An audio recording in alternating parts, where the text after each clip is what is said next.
Our next guest is part of the Florida delegation and joins us to weigh in on everything that has transpired today on Capitol Hill. Congressman Greg Steube from the great state of Florida. Sir, welcome back to the show. Thank you for being here. Yeah, thanks for having me. Great to be with you. There were some interesting elements of testimony coming from these two gentlemen in that hearing today. I just want to get your top line. What do you think were the most important elements that we learned today? Well, I think the most important piece of this is now you don't just have one IRS whistleblower, you have two IRS whistleblowers that are corroborating the exact same facts and evidence because they were both on this investigative team. They were both retaliated against and removed from this investigative team that was investigating Hunter Biden's tax crimes and tax fraud. And so now it's, you can't just say that Shapley doesn't know what he's talking about and it's just one accusations. You now have two reputable, one guy was there 13 years, one guy was there 14 years, investigative criminal analysts who work for the IRS who are corroborating the exact same facts, like that David Weiss said he didn't have any control over the charging decisions and all of that, and we're on the inside through this investigation. I think that's the most impactful to the country, that Democrats now and the Biden family can't say, oh, these people don't know what they're talking about. It's a conspiracy theory. There's no facts or evidence.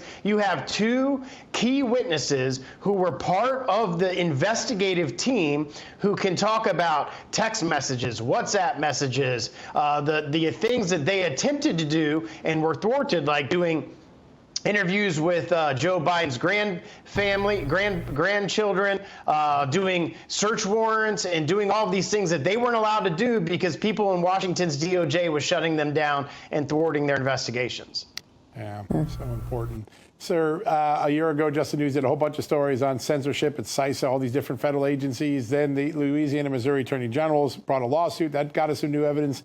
And then your committee, the Weaponization Subcommittee, has done some of the best work in exposing a vast censorship machine. Tomorrow, an amazing hearing. Robert F. Kennedy, a Democrat running for president, is going to testify alongside the Louisiana Attorney General, others.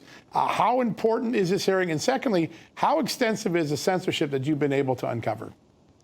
Yeah, I think it's fascinating that we have a Democrat who is running for president against Joe Biden in the primary coming to testify about how Joe Biden's administration, 3 days into when they took office, were censoring Mr. Kennedy and his opposition to the vaccine and the mandates and all these different things. And they were corroborating, the Biden administration was corroborating with Twitter and Facebook and social media platforms about censoring not just him, but other Americans that they didn't agree with on political speech. The First Amendment is the most important freedom that we have here in this country, because if we aren't able to talk about our views on things and our positions on things, then we've lost our democracy here in this country. And so you're going to have a Democrat running for president against Joe Biden talk about how he was censored by the Biden administration tomorrow on this hearing.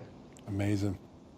Well, and that element of it, I think, is so keen for you to bring up because it kind of seconds what was said today. I think it was Joseph Ziegler who talked about testimony and whistleblowers, and I forget the terms, villainize or canonize, depending on whose narrative they support.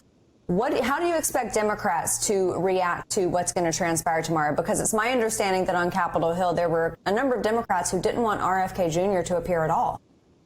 Yeah, they're going to attack him. They're going to go after him. I don't know what line of questioning they're going to go after him on, but they're going to attack him just like they attack all of our other witnesses, which I think is going to show the American people exactly who they are. They'll eat their own for this progressive ideology, this far left ideology where they want to censor American speech. We're also going to talk a lot about the Missouri v. Biden ruling, some of the language that this judge used, that if these facts are true, that this is the most significant censoring of Americans' First Amendment rights in the history of our country. This is very important for the American people to realize what this administration was trying to do, to collude and conspire with social media platforms to censor speech that they didn't agree with. Yeah, and it's political speech. There's no doubt about it. The Founding Fathers absolutely intended to protect that speech above any other speech in our era. I want to ask about something that the Homeland Security Department did, because they are sort of the genesis point of this disinformation censoring machine. And they came to this conclusion that the authority they got after 9/11 was to protect infrastructure, and that somehow information was now infrastructure, and therefore they had the right to regulate speech in America. There doesn't seem to be any basis in the laws. I've gone back and looked at every part of the congressional record from that period of time. Have they just invented something, and will Republicans use their control of Congress to make sure that the Homeland Security Department realizes that's not in their portfolio anymore? Yeah, you're absolutely right. There's no basis in law for them trying to have these disinformation boards and going after individual speech. There's no basis in law for that. We have the freedom of the First Amendment in this country, and hopefully when we go through the appropriations process, that all those different things, the disinformation board and the things that Homeland Security has created under the Biden administration are going to be defunded, and our Republican answer through the appropriations process when we start that in earnest here in the House. Yeah, important. Well, speaking of inventing law and inventing precedent, I wanted to ask you about Jack Smith, the target notification that President Trump received regarding January 6th. It seems like there have been a number of new precedents set leading up to this with President Trump involving other folks who were on the ground on January 6th. What do you expect the charges to be for President Trump? Is it going to be insurrection? Is it going to be blocking official proceedings? And how strong of a case do you think that they will have?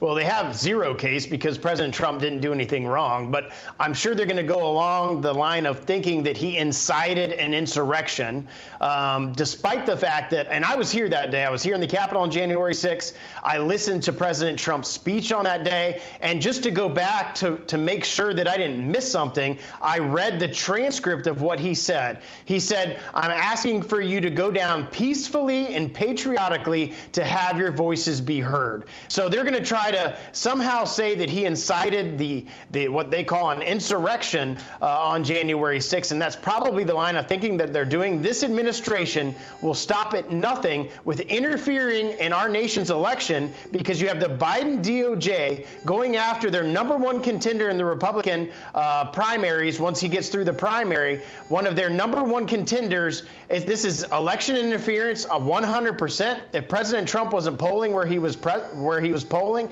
they wouldn't have any of these charges filed against him because they wouldn't care. They're using the power and the weaponization of the federal government to go after their #1 opponent in 2024. Yeah, it's absolutely extraordinary.